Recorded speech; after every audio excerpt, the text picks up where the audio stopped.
when we study past and present movements, philosophical or religious, we often arrive at an issue in interpreting these movements or faiths.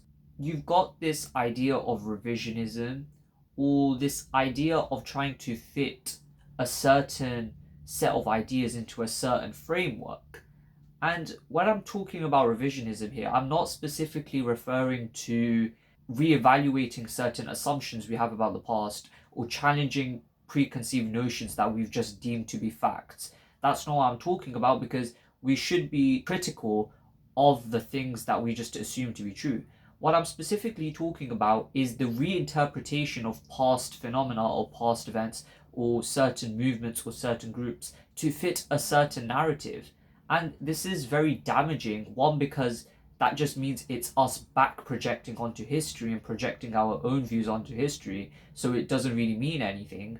But two, it fails to accurately study and properly depict the character of these past movements or these past groups, and we fail to actually understand what they stood for. An example of this in the modern day, for example, is how there is this attempt to fit certain, let's say, religious movements. This is one example I can give of trying to fit certain religious movements in preconceived notions of modernity or liberalism or certain more modern notions. Now, I'm not saying that the precedent for certain modern ideas or the basis for certain modern ideas can't be found within these religions, or that these religions do not have certain ideas which are accepted within modernity. What I'm more specifically referring to is this attempt to just make the whole religion or the whole faith tradition just seem like it was something that John Locke or first century liberal would have made up. And this kind of attempt at revisionism to make a religion just entirely progressive or liberal truly makes no sense, because we're talking about religious traditions that existed thousands, hundreds of years before the advent of liberalism.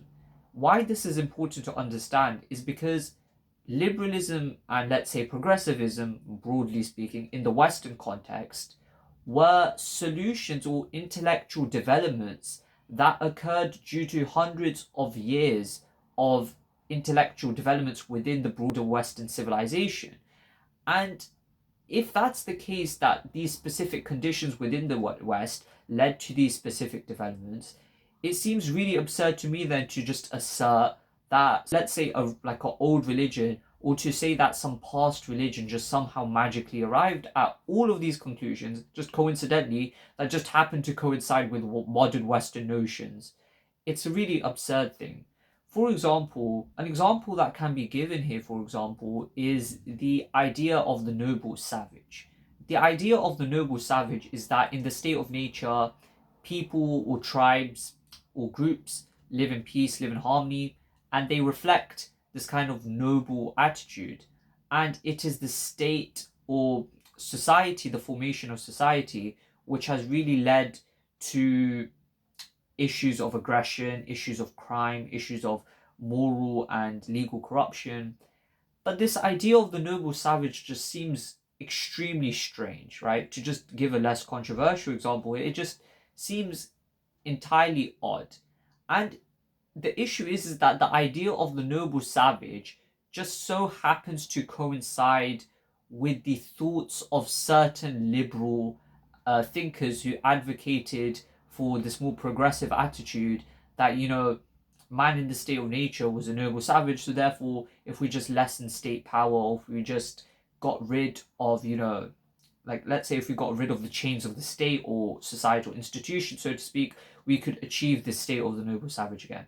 On the opposite extreme, we've got this idea of man just being completely barbaric in nature, or just completely, no limits to him whatsoever. He just does whatever he wants in the state of nature and just gets away with it. And you need the state to just intervene to make sure that people stay in order. Conveniently enough, that also happens to fit in with a certain narrative of authoritarianism, and that, well, we should have the state, we should have a powerful state to intervene in people's lives to make sure that they stay in order, law and order, should come first. And this kind of idea often comes at the cost of individual liberty, where, of course, a more powerful authoritarian state will compromise individual liberty naturally. Both of these are extreme positions, to be fair, and really and truly, anybody who's trying to understand human nature or how humans live in the state of nature or more primitive lifestyle would do better to take a more nuanced position and a more moderate position. The reality is that there's no one set definition of human nature. We see across the world that different cultures and different ways of life have different ways of expressing themselves. Some societies are more monogamous, some societies are more polygamous, some societies may be slightly more egalitarian, some societies may be more patriarchal and have more of a hierarchy to them. But it's absurd to suggest that there's just a one size fit all option here. When we've studied different tribes and we've studied different groups of people, we've always noticed that they've expressed themselves, that their culture has come about, that these institutions have come about in very different ways. And in the state of nature, it's really just feasible to have a tribe which may be quite hierarchical, warlike, aggressive, militant, and you could also have a tribe which is not so warlike, more peaceful, more egalitarian.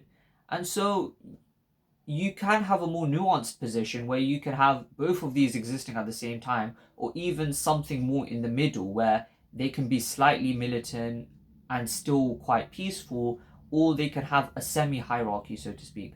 But to just go on one of these two extremes and say, well, human nature is actually like this, and this just so conveniently, coincidentally happens to coincide with what I believe about the role of the state in society and how the state intervenes or limits individual liberty or not. It's just a very convenient coincidence. And this just serves to prove the point that it seems to be a kind of back projecting, where you have to assert that past peoples or past groups were like this in order to justify your own worldview.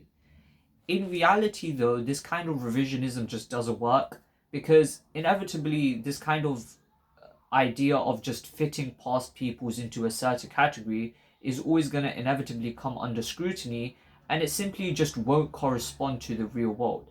Hence, this kind of revisionism for the sake of fitting past peoples into certain categories is not academic, it's not factual, it's not accurate, and it simply does not serve to give us historical truth or to depict the historical reality of the human condition in general.